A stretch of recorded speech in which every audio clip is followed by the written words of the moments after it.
think outside the box, if you will. I mean, go there, go off campus. Let's think this through. And sure enough, that's where the Mustang was born. When it finally hit, it took the country by storm.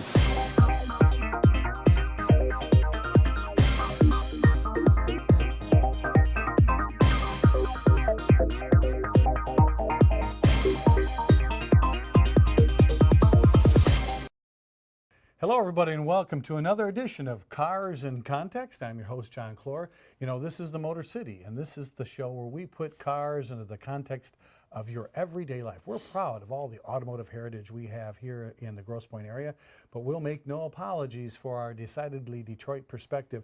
And perspective is exactly what you're going to get today, because we're going to tackle one of the biggest topics that's going around in the auto industry right now. And we're going to talk about the V-dub emissions flub. That's what we'd like to talk about. And today, who do we have? Who could we possibly get to talk about something like somebody who really knows cars and diesels? Why, it's Chris Sawyer of thevirtualdriver.com. Chris, did you make a wrong turn somewhere and wound up here? I think so. Well, thanks for I was going to McDonald's. Thanks for answering the phone. This, Chris, has got to be something near and dear to your heart, because if anybody has been watching Cars in Context for all these years, and why haven't they? I don't know. Probably because they don't get it on something. no, well, yeah, it's the only reason you wouldn't do that.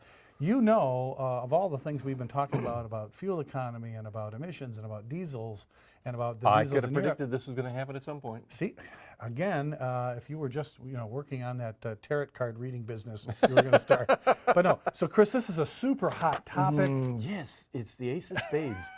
Oh no, nobody remembers Karnak. But if you could possibly bring some context to this would really be helpful. But before we do all that, Chris, we have to find out what's happening. In the news. Yeah. Oh, God, I like the way you say that. Yes. Okay, I'll take the first one because that's what I usually do. And it says your name there, so. Yeah, that does help. That does help. Okay, this we talk about the EPA quite a bit here, and if you think it's bad here, I know. But when you live in California, Chris, that's got to be just the worst, especially owners of classic cars. And there's a new piece of news out of California. In California, California residents are now required to get a smog test, even if your car, folks, is 30 years old. That means 1970. Yes, yes. And here's the deal. You have to get your car smog tested, right? That has to have all the original equipment on it. But a new bill they're passing says, hey, you'd still have to go to get the car tested and you have to fail 2 tests. So you have to go pay for it twice, fail the 2 tests. I'm not making this up. And then if after repairs were made and it still failed, the owner would be able to pay a $200 fee. Oh, I get it. It's a tax without being a tax. That's right. It's not a tax. Oh, it's a fee. This must be government. But so you pay to have your car fixed and it doesn't work. Then you pay to have it tested again and it doesn't work. Then you pay $200 for the fee and you don't ever have to have it tested ever again. Because why? Because it's an old car. It's a classic. The closest thing you'll get to eternal life, taxes. Now, here's what the people are saying out there. It's in committee right now in California, but here's what they're saying. The bill is likely to face stiff opposition from environmentalists. Quelle surprise. But for those guys, see, in California, the environmentalists they're falling like flies because there's no water. Oh, gee, and they have no one to blame but themselves. So, Chris, give me some better news about the Well, government. in an effort to make sure that recalled cars get repaired, 2 U.S. Senators, Edward Markey of Massachusetts and Richard Blumenthal of Connecticut, gee, I think they have the D next to their name, have introduced a bill that would force buyers to get defects fixed before they can register the car. Wait, force the buyers. Here's a bill. We're going to force, you better get those defects Otherwise, you don't get to register the car. But how do you know? Wait a minute. The legislation requires the DMV to inform owners of recalls that, wait a minute, the DMV? Who's going to? These are the people who can't find their you-know-what with both hands. They're at the, remember? I mean. So they're going to inform the owners of recalls that haven't been addressed when mailing renewal forms. And registration, okay, well, there's a whole bunch of problems there. Anyway, and registration will be denied until the repairs are completed unless the parts aren't available or the owner hasn't had a reasonable enough time to get the car fixed. And the senators say there are some 46 million vehicles on the roads that haven't had recalls repaired. Let me tell you a little story real quick. Remember when they had that problem with Renault, the alliances? The Renault Alliance. And they had the heater core was leaking? Correct. They had to go out to junk yards and replace the heater cores on junked cars to meet the letter of the law. despite the fact that it was 15 minutes later going to be turned into a cube. Wow. See, folks, This is insanity. This is a problem. And, you know, no offense to you folks who work at the Secretary of State, which we... Oh, they don't watch us anyway because they're still reading their fundamentals to learn that. You know. The key to driving secrets. But, you know, if you guys watch Big Bang Theory, remember Sheldon went in to get his driver's license and he had problems with the questions on the test? And he said, ma'am, I have some problems with the question. She said, you see that sign? And he said, yeah. She says, where does it say on there that I give a damn? Yep. The DMV's not going to. First of all, how you even people? You don't even know when your car gets recalled half the time. If you bought a car used, if you're the second owner or third owner, you're not going to know. So how are you supposed to know? Come on. It's incumbent upon you as a citizen of the United States of America to look that up on our website. You're killing me. Oh, come on here. Well, let's get out of this country. Let's go to China. Oh. I love talking about China. Yeah, let's go say someplace that's still free.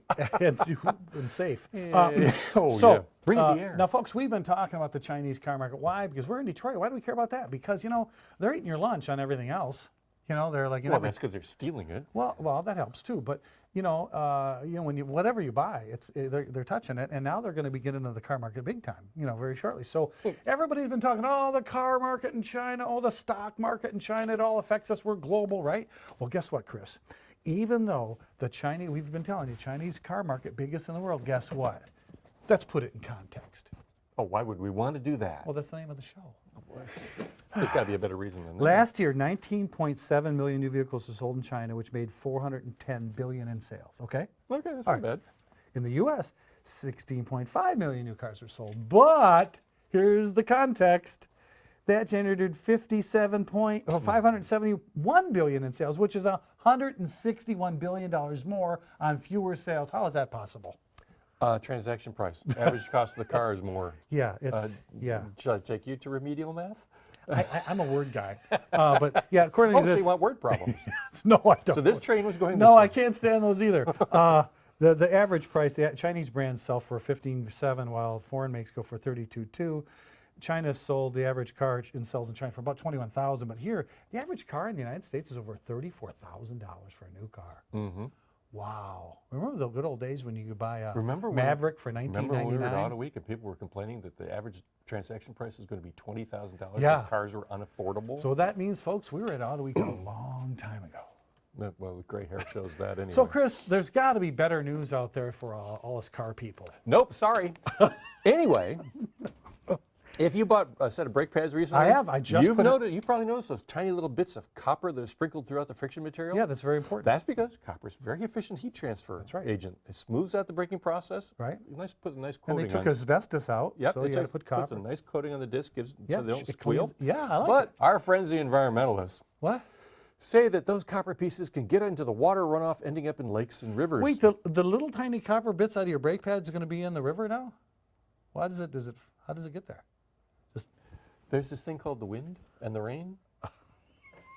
Anyway, automakers have signed an agreement to reduce the amount of copper and other possibly harmful materials used in brake friction material. Yeah. That means the industry will have to come up with an alternative to copper, even though copper's unique characteristics make it extremely difficult to replicate with other materials. Wait. Now, let me give you a little story here. Oh, they signed the agreement already. Well, yeah. Why? They don't have anything to replace it, Chris. Environmentalists have nothing better to do. Wait a minute. So, Here's a little thing. Remember Warren Brooks used to write for the Detroit News? oh gosh, Got picked up by the Forbes I magazine. worked almost 15 years at the Detroit News. I'm sorry. Yeah. Anyway, Warren had this wonderful column once, and he was talking to a scientist who was bragging about the fact that science could now measure things down to 1 part per quadrillion. Wow. And Warren said, what's a 1 part per quadrillion in something I can understand? Yeah. He said, that's equivalent to a teaspoonful of water out of the entire Great Lakes. All the Great Lakes? All the Great Lakes. 1 teaspoon. And he goes, wow, what does that mean? And the scientist just looked him straight in the eye and said, I haven't a clue.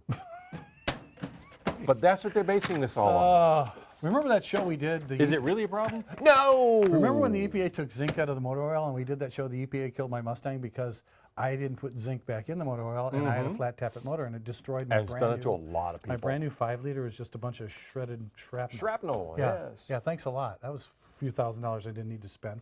So I hope this doesn't happen. But listen, I'm going to have something really good. Give me something positive. Here's something really positive. For all you guys with motorcycles and scooters and I don't know, maybe bicycles, I don't know, and Vespas. Skateboard. All you guys with Vespas. Really, they're not watching. Like Wallowitz? Wallowitz, no, they're not watching. Here's some great news. To keep you safe, BMW's motorcycle division has teamed up with a motorcycle gear company called Alpine Stars. Alpine Star. That With a sounds name like that, they must be European. no, they sound like breakfast cereal. Anyway, so what they're going to do, they're going to come out with something called, you ready? The Tech Air airbag system for you. You're a biker. You put it on, and it protects your shoulders, the back, and your front torso. And you put it on, and then it mounts sensors in the jacket, and it's close to your body. And the airbag system will activate without the need for any sensors on the bike. And what it does, it senses when you kind of have been ejected, when you go airborne. Well, I know that there was a simpler one that was made in the U.S. where it was With a little basically tether? had a tether. Yeah. I mean, you fell off the bike. But people kept forgetting about the darn thing. Get off the And they bike. go, yeah. See, so that's bad, especially on a date when the girl's behind you. You can basically knock her off when you do that. Yeah, but here's the deal. It looked like an accident. They're going to do this later this year. You're going to make a public. Here's a picture I have here of. Here's the guy that was already falling. Look at those. Look, airbags are exploding. He's rolling down the street with his airbag. So that. I hate when that happens. That's just too much. That's just too That much. hurts, yeah. Listen, we have to break it up a little bit. Let's before we get into our killer topic today. It's just awesome topic. Let's go to one of the more fun things we do here in Cars and Context. You know what time it is now? Trivia. Yeah, it's car trivia time. This is where we ask you a trivia question. We ask you to take a little break, come back and come back with the answer, and do not Google the answer, ask Siri, or do anything. We want you to just think about what the answer is. Today we've got a stumper. This is it. Okay. Okay. Here is the question, Chris, and I know when you think about this, you'll probably have some idea. When, this is a year thing, when was the very first patent filed in the United States for windshield wipers? Now, the first patent, I didn't say when was the first windshield wiper appear in a car, but when was the first patent applied for in the USA for automotive windshield wipers? Wow, that's a tough one. We're going to give you the answer to that trivia question, and we're going to come back and put Chris in the driver's seat for today's topic, which is, hey man, this VW emissions flub is a big deal. You bet. Right after this break.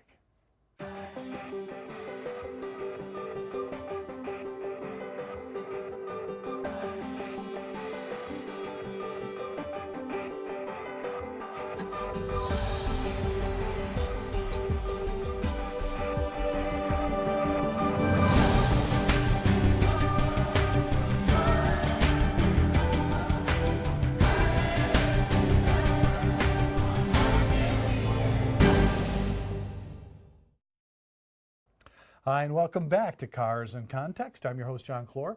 Today, we're going to take a really tough look, a really insider look at this controversy that's brewing in the auto industry called the VW emissions flub. And today, we have Chris Sawyer of thevirtualDriver.com.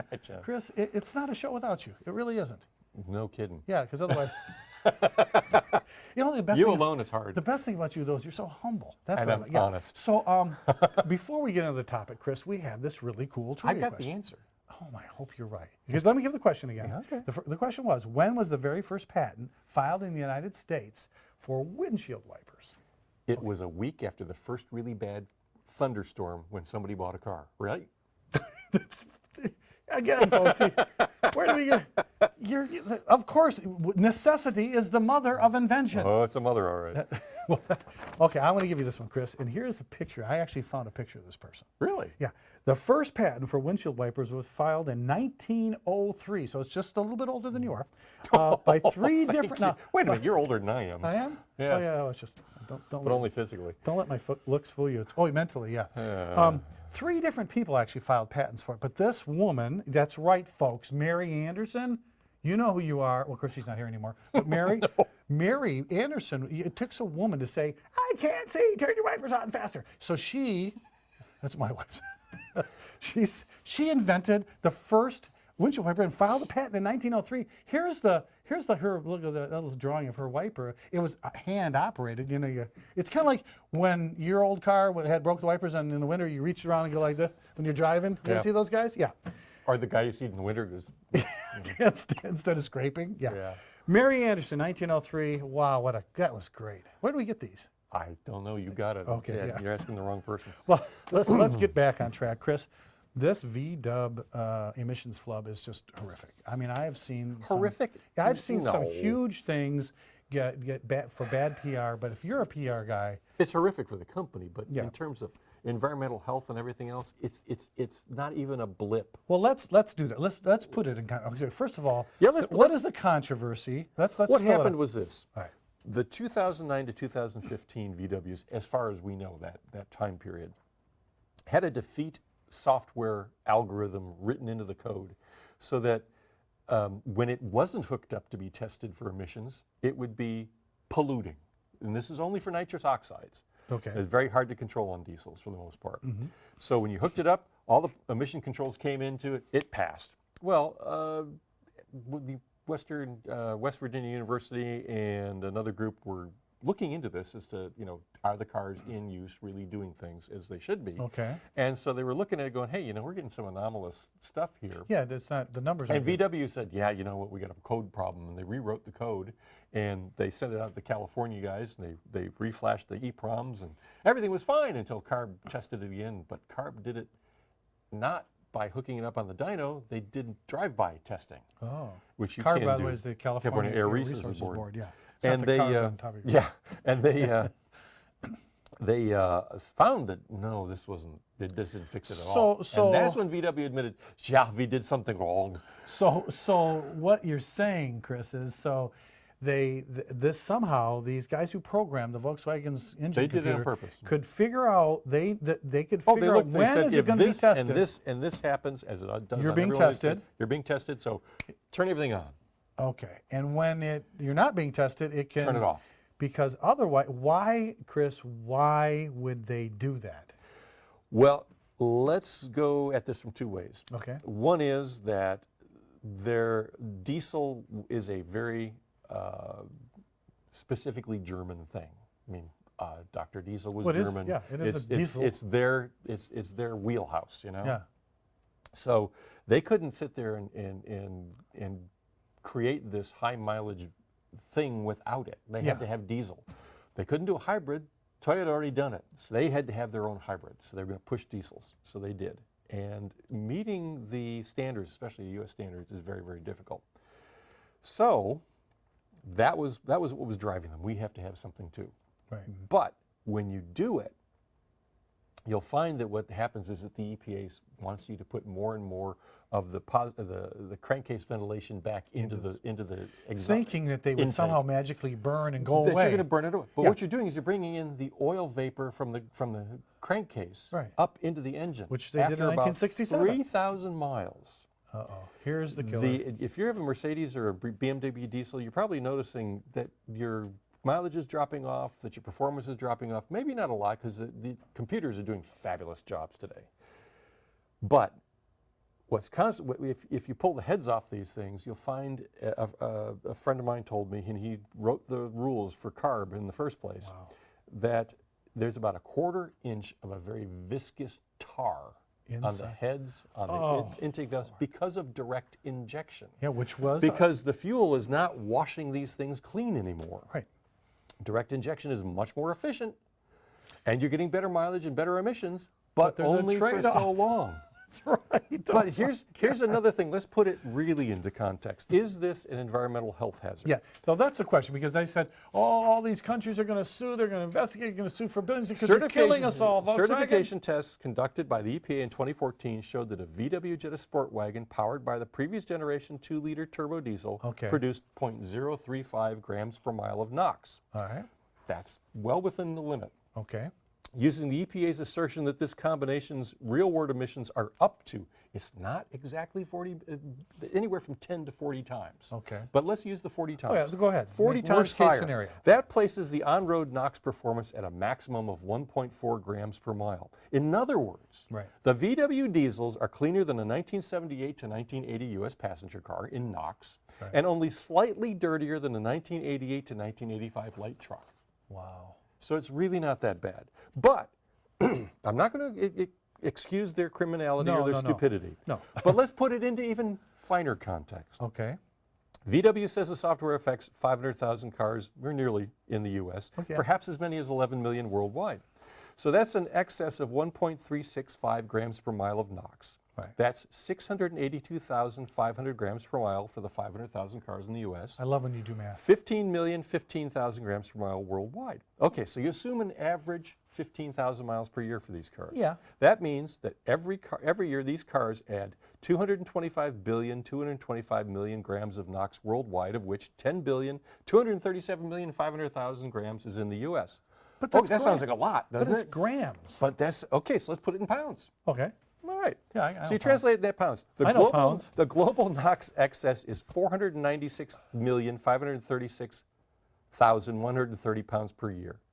22,569,824 pounds in the U.S. Those are still large numbers. Yeah, that's too big. But let's take a look at the weight of the atmosphere over the lower 48 states Okay. in tons. Tons, not pounds. 38 trillion tons, figuring at 14.7 pounds per square inch. Right. So if you take that out of tons and put it in pounds, I can't even give you the number. It's 7.6 times 10 to the 16th pounds. That's the number 76 followed by 15 zeros. Wow. And the atmosphere recirculates every 7 to 10 days as it goes across the globe. And it's made up of 78% nitrogen, 21% oxygen, 1% argon, and trace amounts of carbon dioxide, neon, helium, methane, krypton, hydrogen, nitrous oxide, xenon, ozone, iodine, carbon monoxide, and ammonia. Okay?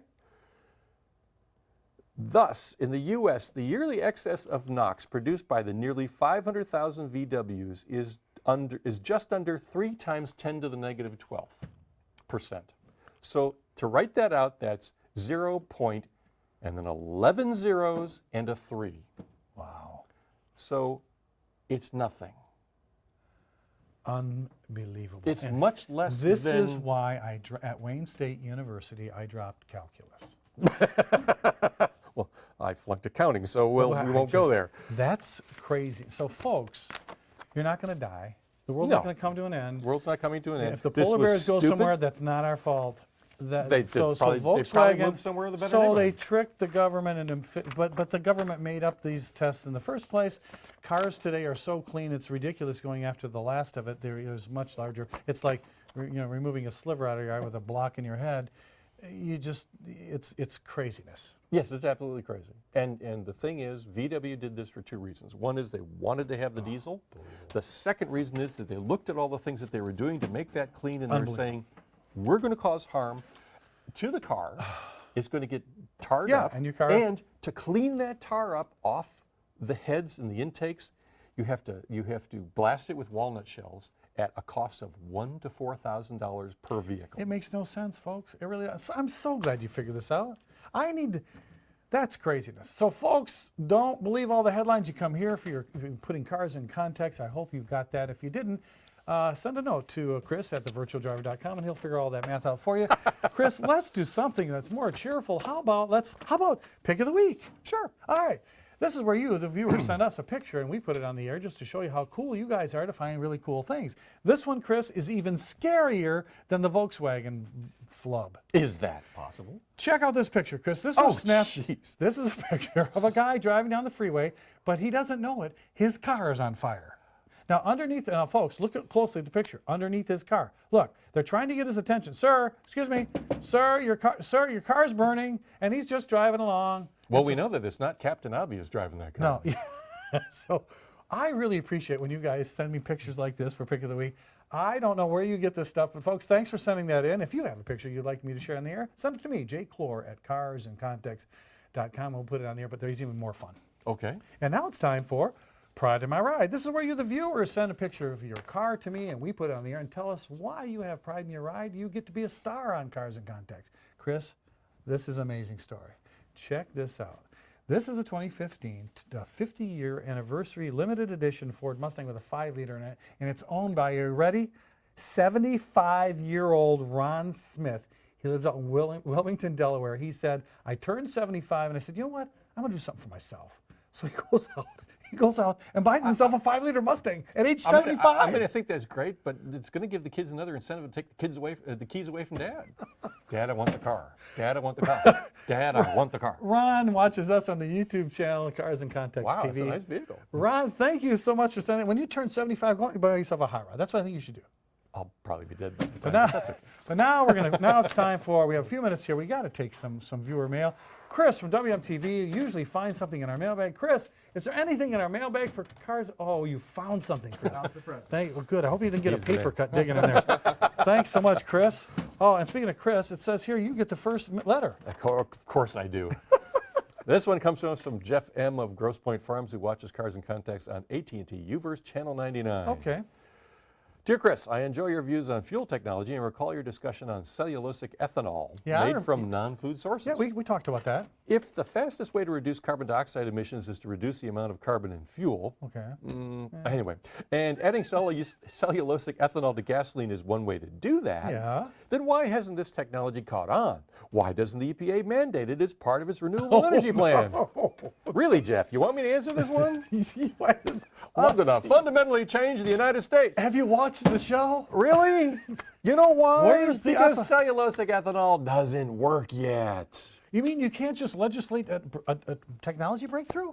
No. Well, then why is the EPA? It's expensive as hell. Well, it's switchgrass. We got tons of that. Sure we do, but we don't have those, little Enzyme things? enzyme things that eat it all up and spit it out. I had those years ago. It's called the Biz Bag. It was in the basement. Listen, I got one. Oh, so, Jeff, it Sorry, it doesn't work yet. So when it does, we'll call you. Anyway, I've got one. This comes to us from Carrie E. of Grosse Pointe Woods. And Carrie watches Cars and Context on Comcast, channel 915, which means HD. we're in HD. Does my hair look good? Oh, you couldn't look any better if you wanted to. Anyway, this one says, John, I'm all for MDOT's planned $3 billion rebuilding of expansion of I-94 and the addition of continuous service drives from Conner on Detroit's east side all the way to I-96 on the west side. But I hear that environmentalists are fighting it. Why is this? Yeah. Seriously? Wait a minute. Really? Carrie, did you go downtown to, maybe I hope you went to the hearings. Why is this? Carrie, here's what I want you to do. Everybody out there who's fighting the idea of I-94 getting widened and fixed. I-94, especially from downtown to Grosse Pointe, was outdated the day it opened in 1957. It was outdated. So here's what you do. Monday morning, get up and watch any morning newscast and look at the traffic maps every single morning. Okay, do that. It's been this way for 50 years. If you see from 8 Mile to downtown, what do you see? Red, yellow. Yeah, it's red. plugged. It doesn't move. Why? If freeway's too small. The population lives on the east side and they get downtown for work or west of downtown. It doesn't work. So environmentalists might say, and here, okay, I know the environmentalists. In fact, this guy's Nick Schroek, the director of transnational environmental law at Wayne State. Transnational environmental law. Yeah, where he's an assistant clinical professor. So academia is speaking up here. He says a supplemental environment impact statement is needed. Yeah. By law. Yeah, because he said it's required by law because things have changed. But here's his quote: millennials are driving less. It's a fact. And he's also executive director of the Great Lakes Environmental Law Center. Oh, of course. Yeah, okay. If that trend continues, are we going to need these bigger highways? You know what? When these kids get jobs and they finally have money, they're going to buy cars.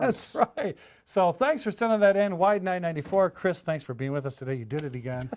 You can see Chris on the virtualdriver.com anytime, 24/7. And make sure that you know our motto, which is knowledge is power. And I'm your host, John Clor.